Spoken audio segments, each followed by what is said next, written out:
The crystal ballroom of the Grand Meridian Hotel sparkled like a jewel box, its chandeliers casting dancing shadows across the marble floor.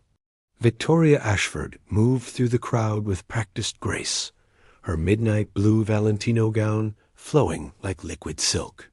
To the hundreds of New York's elite gathered for the Children's Heart Foundation Gala, she appeared the perfect picture of refined wealth, the elegant wife of tech mogul Marcus Ashford. Victoria harbored secrets that would have shocked every person in that glittering room. She paused near the orchestra, accepting a glass of champagne from a passing waiter, and surveyed the scene with calculating eyes. Across the room, her husband commanded attention near the auction display, his silver hair catching the light as he gestured animatedly to a group of investors. Marcus had always been magnetic. It was what had drawn her to him 15 years ago, when she was an ambitious young financier with more brains than connections.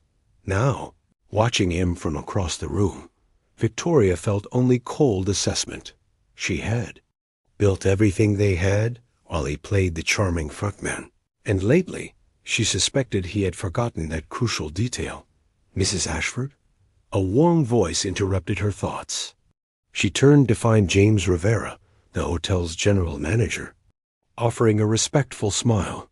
He was younger than her, 42 years, perhaps 35, with dark hair and intelligent brown eyes that seemed to see more than most. "I wanted to personally ensure everything meets your expectations this evening." Victoria studied him for a moment. She had noticed James before during previous events. There was something about his quiet competence that impressed her. "Everything is perfect, Mr. Rivera. Your staff has outdone themselves. Please call me James." His smile warmed genuine.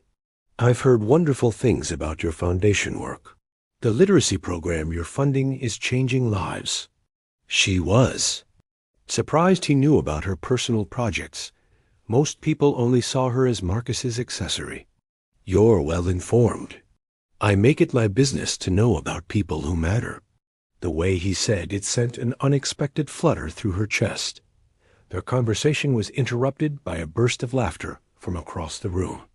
Victoria's attention was drawn to a young woman in a scarlet-red dress that left little to the imagination. Scarlett Monroe, a social media influencer who had somehow wormed her way into Marcus's company 6 months ago. The girl couldn't be more than 25, with platinum blonde hair and the kind of calculated beauty that came from expensive procedures. Victoria had been aware of the affair for weeks. What she hadn't expected was the brazen public display. Unfolding before her eyes, Marcus had his arm around Scarlett's waist possessively, introducing her to potential clients as his special consultant. The girl preened under the attention, her hand trailing across his chest in a gesture so intimate it made Victoria's stomach turn. "Excuse me," Victoria murmured to James, setting down her champagne with steady hands. She glided across the room, her movements fluid despite the rage building in her chest. As she approached, Scarlett looked up with a triumphant smirk that told Victoria everything she needed to know. This wasn't just an affair. It was a declaration of war. "Victoria!" Marcus's voice cracked slightly. "What a surprise to see you here, at a charity gala I'm co-hosting." Victoria's tone was silk over steel. "How unexpected of me." Scarlett stepped closer to Marcus, her youth and beauty on full display. "Marcus has told me so much about you," she purred, her voice carrying just far enough for nearby guests to hear. "It must be hard, being yesterday's news while your husband builds tomorrow's empire." The insult hung in the perfumed air like a blade. Victoria felt the eyes of Manhattan's elite upon her, waiting to see how the older wife would handle being dismissed by her husband's obvious mistress. Victoria smiled an expression that would have terrified anyone who truly knew her. "Yesterday's news," she repeated softly, as if tasting the words. "How interesting." She turned to James, who had quietly appeared at her elbow, and spoke clearly enough for the gathering crowd to hear. "Mr. Rivera, as the owner of this establishment, I believe it's time we discussed the guest list for future events." The words hit the gathered crowd like a thunderbolt.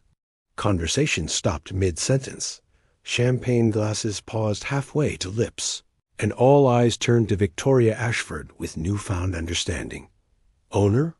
Scarlett's voice cracked, her confident facade crumbling. "You're lying. Marcus owns nothing," Victoria interrupted, her voice carrying the authority of absolute power. "Ashford Holdings is a subsidiary of Meridian Enterprises, which I have controlled for the past 8 years. She smiled at James, who was already reaching for his radio. "Mr. Rivera, please have security escort Miss Monroe from the premises. She is no longer welcome at any Meridian property worldwide." The color drained from Scarlett's face as the reality crashed over her. The Grand Meridian wasn't just a hotel, it was the flagship of a luxury empire spanning 5 continents. Victoria Ashford wasn't just a rich man's wife. She was the silent architect of a hospitality dynasty worth billions. Marcus stood frozen, his carefully constructed world crumbling around him. "Evier, you can't be serious. We can discuss this privately. There's nothing to discuss." Victoria's eyes never left Scarlett's terrified face. "You brought your consultant to my hotel, spent my money on her jewelry, and allowed her to insult me publicly. The discussion is over." James spoke quietly into his radio, and within moments, 2 discreet security officers appeared. Their approach was professional, but unmistakably final. "Please, no," Scarlett whispered, her previous arrogance replaced by desperate pleading. "I didn't know. Marcus told me he owned everything. Ignorance isn't an excuse for disrespect." Victoria replied coolly, "Goodbye, Miss Monroe." As Scarlett was escorted away, her protests echoing through the suddenly silent ballroom, Victoria turned her attention to her husband. Marcus looked smaller somehow, diminished by the revelation that everything he'd claimed as his empire was actually hers. The penthouse, the cars, the company jet, all registered under Meridian Enterprises. Victoria continued, her voice carrying to every corner of the room. "I believe you'll find your access has been revised." Marcus's face went ashen. "You can't cut me off completely. I'm your husband." "For now," Victoria said simply.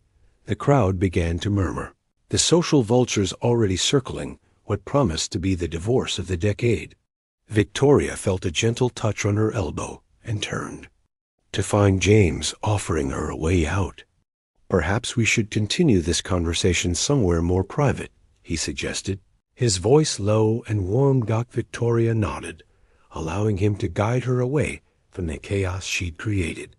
They walked through the hotel's opulent corridors until they reached James's office, a sophisticated space overlooking Central Park. "That was impressive," James said, closing the door behind them. "Though I suspect there's more to this story." Victoria moved to the window, her reflection ghost-like in the glass. "I built my first hotel at 28, with money I made flipping distressed properties in Detroit. Marcus was supposed to be a silent partner, but he had the charm I lacked for dealing with investors and city officials.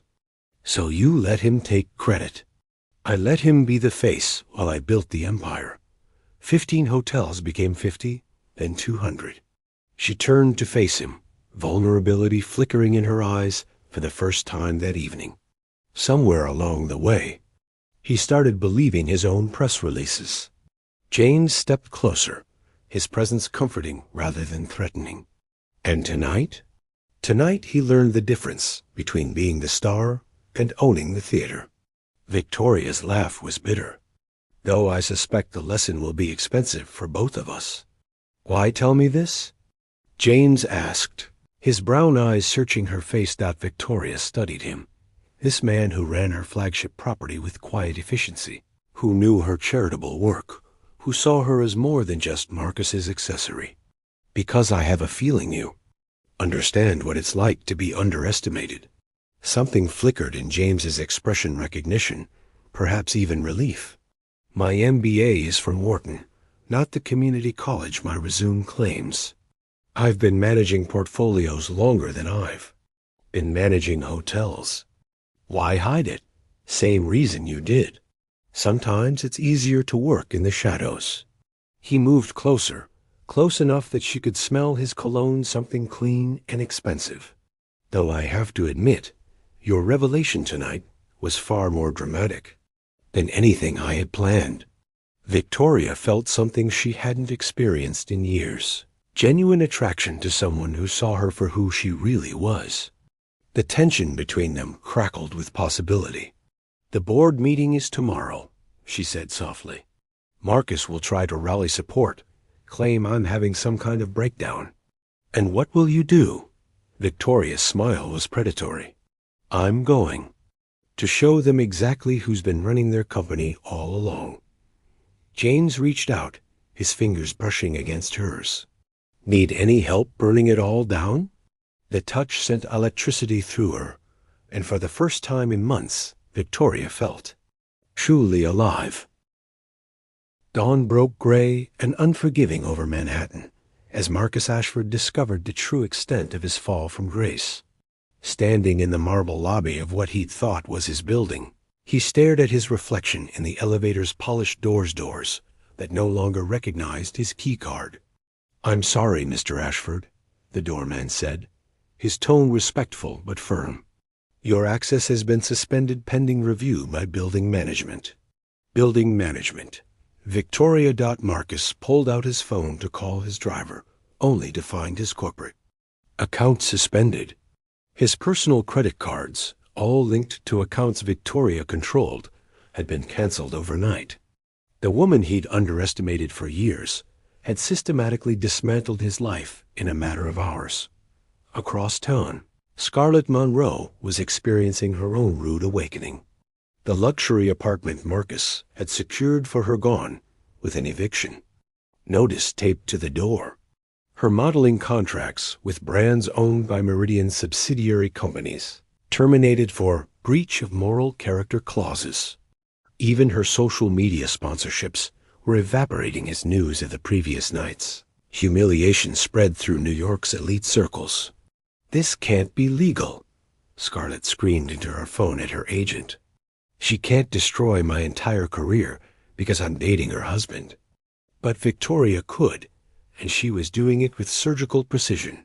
Meanwhile, in the boardroom of Ashford Holdings, a company that existed only because Victoria allowed it to, an emergency meeting was underway.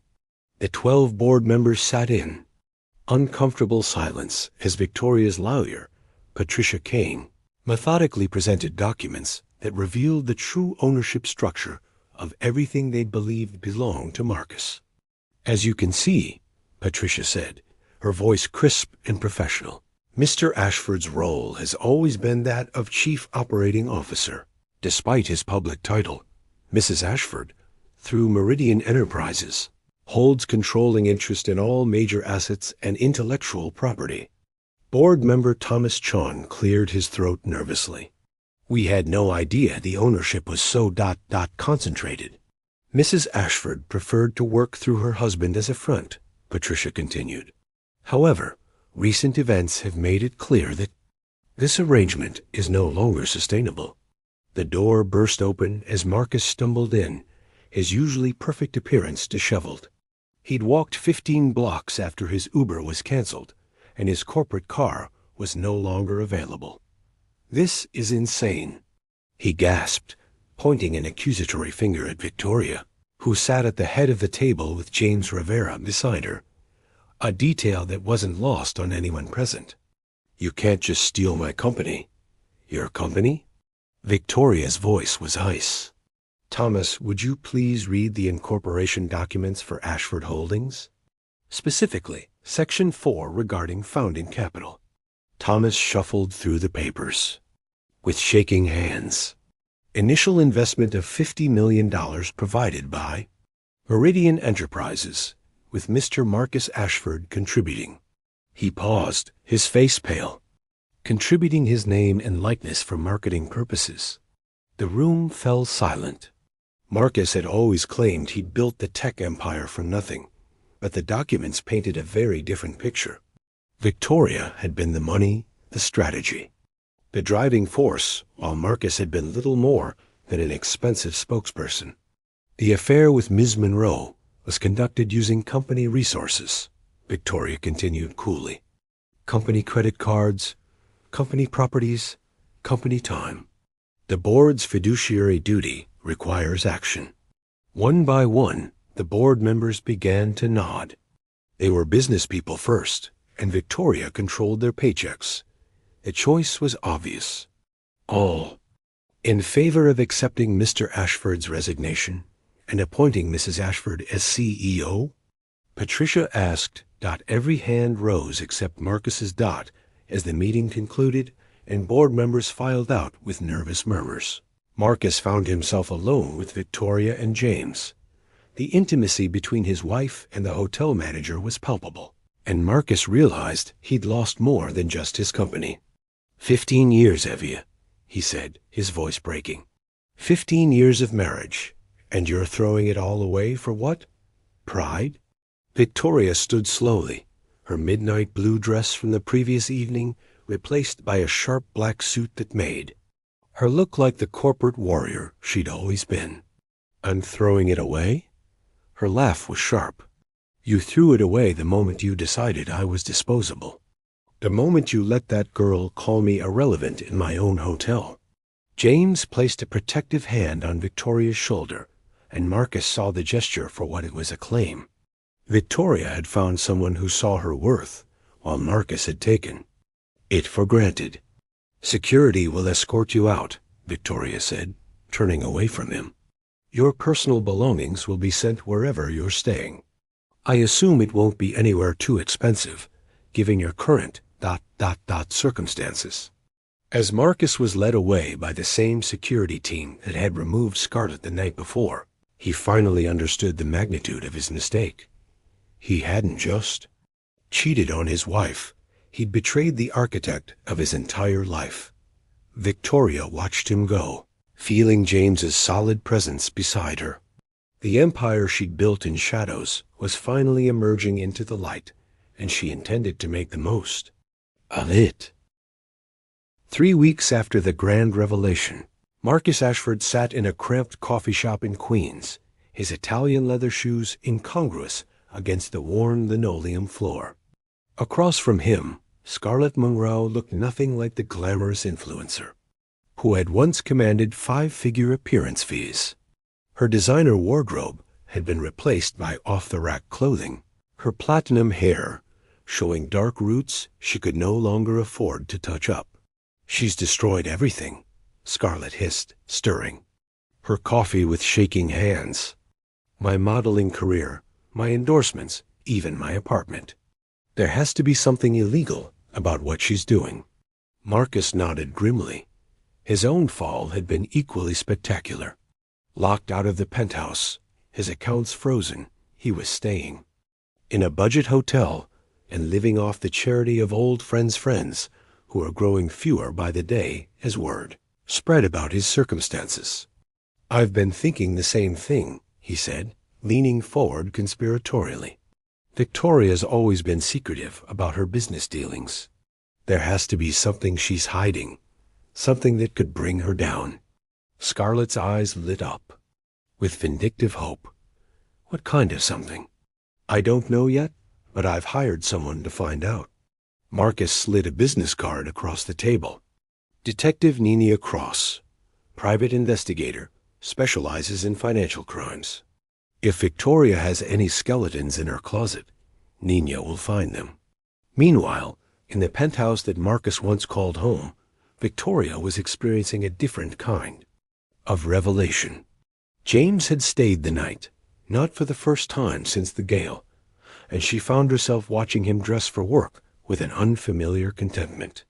The morning light streaming through the floor-to-ceiling windows cast golden highlights in his dark hair as he buttoned his shirt. You're staring, he said with a smile, catching her reflection in the mirror. I'm appreciating. Victoria corrected, rising from the bed and moving to him. She was wearing one of his dress shirts, the white cotton falling to her thighs. It's been a long time since I had something worth appreciating. James turned, pulling her into his arms. The intimacy between them had grown from that first night in his office, built on mutual respect and genuine attraction, rather than the transactional nature of her marriage to Marcus. "Any regrets?" he asked, his hand settling on her waist. "About you? Never." Victoria's fingers traced the collar of his shirt. "About the way I handled Marcus and Scarlett? Also never." Their morning routine was interrupted by Victoria's phone buzzing insistently. Patricia Kane's name appeared on the screen, and Victoria's expression immediately shifted to business mode. "What is it, Patricia?" "We have a problem, her lawyers." Voice was tense. "Marcus has hired a private investigator. Nina Cross, she's good, and she's been asking questions about the Portland acquisition from 2018. Victoria's blood ran cold. Portland had been her most aggressive deal, a hostile takeover that had required creative interpretations of disclosure requirements. Everything had been legal, but barely, and it would not look good under scrutiny. "How much does she know?" Victoria asked, James reading the concern in her voice. "Enough to be dangerous. She's been interviewing former employees, looking at financial records. If she connects the dots, ... Victoria closed her eyes, her mind racing through possible scenarios. Set up a meeting. "I want to know exactly what we're dealing with." After ending the call, Victoria turned to find James watching her with concern. "Bad news?" he asked. "Potentially catastrophic news." Victoria moved to the window, looking out over the city that had been her kingdom just weeks ago. "There are things about my business practices that, while legal, might not survive public scrutiny." James joined her at the window, his presence steady and calming. "What kind of things?" Victoria hesitated. She'd built her empire through calculated risks and aggressive tactics that existed in the gray areas of corporate law. To someone who didn't understand the complexity of high-level finance, her methods might seem questionable. "I've made deals that required flexibility in terms of disclosure timing and stakeholder notification," she said carefully. "Nothing illegal, but nothing that would look good in the headlines either." "And Marcus knows about these deals?" "Some of them. Enough to point an investigator in the right direction." Victoria turned to James, vulnerability clear in her eyes.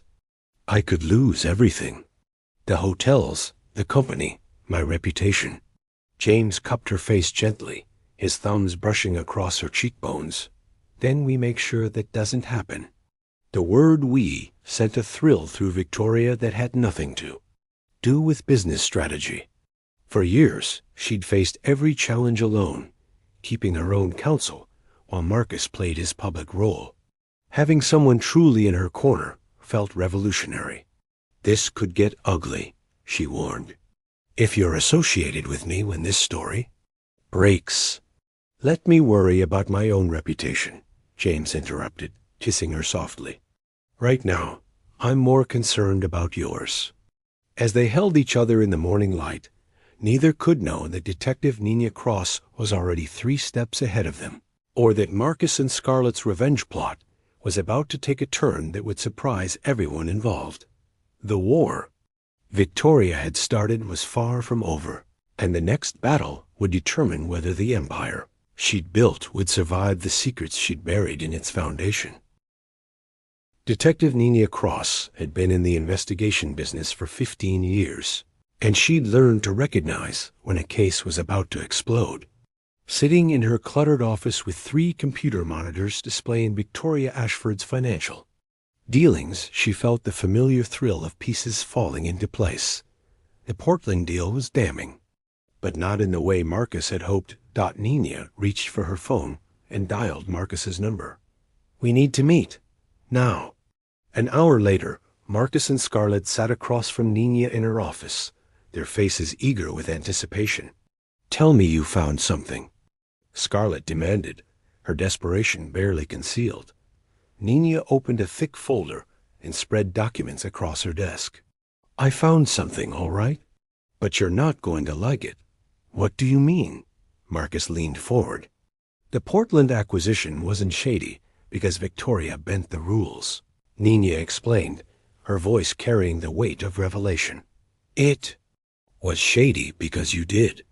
The color drained from Marcus's face. That's impossible. I wasn't even involved in the financial side. Oh, but you were. Nina pulled out a bank statement. Meridian Enterprises paid you a consulting fee of $2 million for market insights regarding the Portland hotel chain. The problem is, you used that inside information to tip off Portland's management about the timing of Victoria's offer. Scarlett looked confused, but Marcus understood immediately. His face went ashen. You tried to sabotage your own wife's deal, Nina continued. Victoria succeeded anyway, but your interference cost Meridian nearly $50 million in additional acquisition costs. That's corporate espionage, Marcus. And the statute of limitations hasn't run out. The room fell silent, except for the ticking of Nina's desk clock. Marcus's plan to destroy Victoria had backfired spectacularly. He'd only managed to incriminate himself. There's more, Nina said, enjoying the moment. Scarlett, those modeling contracts you lost? They weren't canceled because of Victoria's influence. They were canceled because the brands discovered you'd been inflating your social media metrics with bot followers. That's fraud. Scarlett shot to her feet. You're lying. I have the digital forensics report right here. Nina held up another folder. You bought over 1 million fake followers and used falsified engagement statistics to secure endorsement deals. The brands have every right to pursue legal action. As the implications sank in, Marcus and Scarlett realized their position had gone from bad to catastrophic. Not only had they failed to find dirt on Victoria, they'd exposed their own criminal activities. Meanwhile, at the Grand Meridian, Victoria was hosting a very different kind of meeting. The hotel's executive conference room was filled with board members, financial reporters, and industry analysts. James stood beside her as she prepared to address the carefully orchestrated crowd. Ladies and gentlemen, Victoria began, her voice clear and confident. I've called this press conference to address recent speculation about Meridian Enterprises and my role in its operations. For the next hour, Victoria methodically dismantled every question about her business practices. She presented forensic accounting reports that proved every deal had been conducted within legal boundaries. She revealed Marcus's sabotage of the Portland acquisition, painting him as a disgruntled ex-employee rather than a wronged husband. Most importantly, she announced Meridian's expansion plans, a $1 billion investment in sustainable luxury. Hotels that would create thousands of jobs and set new industry standards. By the time she finished, Victoria had transformed from a scorned wife seeking revenge into a visionary business leader emerging from the shadows of an incompetent partner. Any questions? She asked. A reporter from the Wall Street Journal raised her hand. Mrs. Ashford, there are rumors about your personal relationship with Mr. Rivera. How do you respond to suggestions of impropriety? Victoria smiled, reaching for James's hand. Mr. Rivera and I are engaged to be married. Our relationship began after my separation from Marcus Ashford, and it has been conducted with complete transparency to our respective boards of directors. The announcement sent a buzz through the room. The narrative was perfect successful businesswoman leaves cheating husband, finds love with respected colleague, emerges stronger than ever.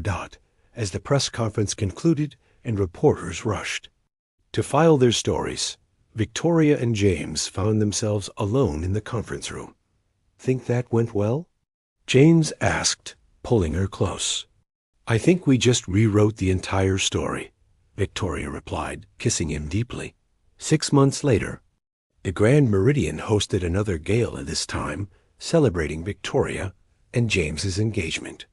The same ballroom where Victoria had been humiliated now showcased her triumph. Marcus worked as a junior sales associate at a mid-tier hotel chain. His fall from grace complete, but his legal troubles contained thanks to a plea agreement Victoria had graciously allowed. Scarlett had found employment at one of Victoria's hotels, not as a guest, but as a housekeeper, working under a false name to avoid the fraud charges that still hung over her head. The irony wasn't lost on Victoria, who occasionally spotted her former rival changing sheets in the same rooms where wealthy guests once sought. Scarlett's company as Victoria and James danced to the same orchestra that had played during her destruction. She reflected on the journey that had brought her here. She'd learned that true power wasn't just about building an empire. It was about choosing when to reveal it, and to whom. No regrets? James whispered as they swayed together. Victoria looked around the ballroom, filled with friends, colleagues, and allies, people who respected her for her accomplishments rather than tolerating her as someone's accessory. None whatsoever. She said, meaning every word. The Queen had reclaimed her throne, and this time everyone knew exactly who was wearing the crown.